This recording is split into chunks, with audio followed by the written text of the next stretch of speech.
Hello, I'm Chuck Phillips, South Alabama Home Inspections, and welcome to another edition of Southern Home Talk. I want to do a really quick episode on saddle valves. I do see these sometimes when I do home inspections, and if you have an ice maker on your refrigerator, more than likely this is probably the valve that services it. Now, it's even possible that they're doing this even in new construction, even though if I was the plumber, I would not be doing this. And I'm going to tell you why, because these saddle valves depend on that little rubber seal right there to stop it from leaking. And of course, rubber over time gets brittle and degrades, and so now this is a potential leak point. And not only that, but if this starts to leak, you now have a hole in this pipe that has to be repaired as well, unless you go back over the top of it with another saddle valve.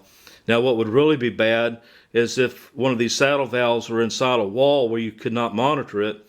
And so this is one of the few things that should be monitored if you have a house. Periodically you might want to go and check this thing to see if it's leaking. Now, I have seen some of these that's been in houses for over 30 years, and they seem to be holding up pretty well, but that doesn't necessarily mean that the one that you have installed will. And so that's why you should probably just keep an eye on these.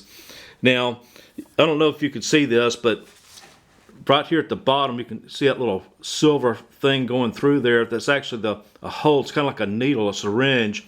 And this whole thing works by this slipping this over and then tighten down these screws onto the pipe, and then screwing down on this valve handle, which will pierce the pipe and create that opening, causing the water to go from there through this tube right here into the supply line.